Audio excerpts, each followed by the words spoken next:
بسم اللہ الرحمن الرحیم۔ السلام علیکم ورحمۃ اللہ وبرکاتہ۔ حضرت ابن عباس اور محمد بن کعب فرماتے ہیں کہ حضرت یعقوب علیہ السلام اپنے بیٹوں کو نظر لگنے سے خوفزدہ ہوئے تھے، کیونکہ وہ بیٹے بہت خوبصورت، خوش نظر ہونے والے اور خوش منظر تھے۔ لہٰذا یعقوب علیہ السلام اس بات سے ڈرے کہ کہیں لوگ ان کے بیٹوں کو نظر بد کے ذریعے نقصان نہ پہنچائیں، کیونکہ نظر لگنا حق ہے جو کہ کسی ماہر گھڑ سوار کو اس کے گھوڑے سے گرا دیتی ہے۔ پس اللہ کے رسول محمد صلی اللہ علیہ وسلم نے فرمایا، اور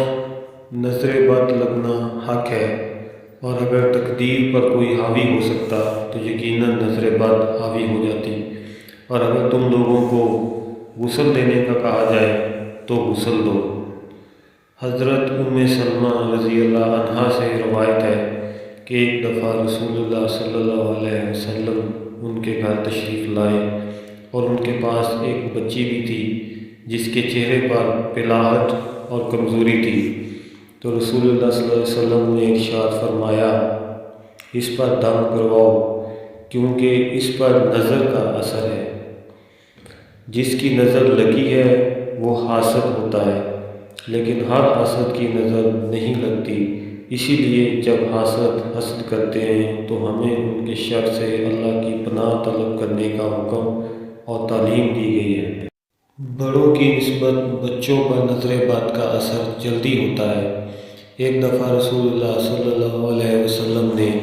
جعفر طیار رضی اللہ عنہ کے بچوں کو دیکھا تو ان بچوں کی والدہ اسمہ بنت امیس رضی اللہ عنہا سے دریافت فرمایا، کیا معاملہ ہے کہ میں اپنے بھائی کی اولاد کے جسم دبلے پتلے دیکھ رہا ہوں؟ کیا انہیں کوئی مشکل، بھوک، بیماری یا تکلیف وغیرہ درپیش ہے؟ اسمہ بنت امیس رضی اللہ عنہا نے عرض کیا، جی نہیں، لیکن انہیں بہت جلد نظر لگ جاتی ہے۔ تو رسول اللہ صلی اللہ علیہ وسلم نے اسمہ رضی اللہ عنہا کی اس بات کی تائید فرماتے ہوئے ارشاد فرمایا، ان پر دم کرو۔ حضرت اسمہ بنت امیس رضی اللہ عنہا کا فرمان ہے کہ میں نے رسول اللہ صلی اللہ علیہ وآلہ وسلم کی خدمت میں دم کے الفاظ پیش کیے تو انہوں نے ارشاد فرمایا، ان پر دم کرو۔ دم سے مراد وہ الفاظ ہیں جن کے ذریعے اللہ تعالیٰ کے حضور نظر بد، جادو، اسیب اور بیماری وغیرہ سے نجات اور شفا طلب کی جاتی ہے، اور کسی شک اور شبے کے بغیر یہ کہنا حق ہے کہ اس کام کے لیے قرآن کریم کی آیات مبارکہ اور رسول اللہ صلی اللہ علیہ وسلم کی صحیح ثابت شدہ احادیث مبارکہ میں بیان کردہ الفاظ کے علاوہ کوئی اور الفاظ استعمال کرنا جائز نہیں۔ نظر بد کی پہچان۔ نظر بد یا جادو اور اسیب کا اثر ہونے کی بہت سی علامات ہوتی ہیں۔ کچھ علامات تو ایسی ہوتی ہیں جن کے ظاہر ہونے کی صورت میں مزید کسی جانچ کی ضرورت نہیں ہوتی، اور کچھ علامات ایسی ہوتی ہیں جن کا سبب کوئی جسمانی یا نفسیاتی بیماری یا غیر معمولی رویہ بھی ہو سکتا ہے۔ لہٰذا ہمیں اچھی طرح سے یہ سمجھ لینا چاہیے کہ کسی پر جسمانی مشکلات نمودار ہونے کی صورت میں اسے نظر بد کا شکار سمجھ لینے سے پہلے ضروری ہے کہ جسمانی طور پر اس کا طبی معائنہ کروایا جائے، اور کسی صحیح مستند نفسیاتی طبیب سے بھی اس کا معائنہ کروایا جائے، اور اگر ان دونوں اطراف سے اس میں کسی بیماری یا غیر معمولی حالت اور کیفیت کا پتہ نہ چل سکے تو پھر نظر بد لگنے یا کسی جادو یا اسیب وغیرہ کے اثر ہونے کے بارے میں سوچنا چاہیے۔ طبی اور نفسیاتی معائنے کے بعد اس امکان کے بارے میں سوچا جانا چاہیے۔ فی الفور اس پر یقین نہیں کر لینا چاہیے کہ نظر ہی لگی ہے یا کوئی جادو یا اسیب وغیرہ کا اثر ہو گیا ہے۔ جب نظر بد، جادو یا اسیب وغیرہ کے اثر انداز ہو چکنے کا یا ایسے کسی امکان کا معلوم کرنا ہو تو اس کا بہترین اور تجربات سے ثابت شدہ طریقہ یہ ہے کہ جس شخص کے بارے میں ایسا کوئی شک ہو اس شخص پر قرآن کریم کی تلاوت کی جائے، ان آیات کی تلاوت جو صحیح عقیدے اور عمل والے علماء کے تجربات کے مطابق اور بلا شک و شبہ اللہ تعالیٰ کی مشیت سے ایسے معاملات میں علاج کی تاثیر رکھنے والی ہوتی ہیں۔ جب ان آیات کو مشکوک شخص یا مریض شخص کے سامنے تلاوت کیا جاتا ہے یا بسا اوقات جب اس کے سامنے قرآن کریم کی تلاوت کی جاتی ہے تو اس پر درج ذیل علامات ظاہر ہوتی ہیں۔ چہرے پر پلاہٹ ظاہر ہونا، سینے میں گھٹن کا احساس ہونا، تلاوت سننے کے دوران جسم کے مختلف حصوں میں درد ہونا، معمول سے زیادہ گرمی محسوس ہونا، پسینہ آنا، خاص طور پر کمر پر پسینے کی کمی یا زیادتی سے نظر کی شدت کا اندازہ ہو جاتا ہے، پہلوؤں میں درد محسوس ہونا،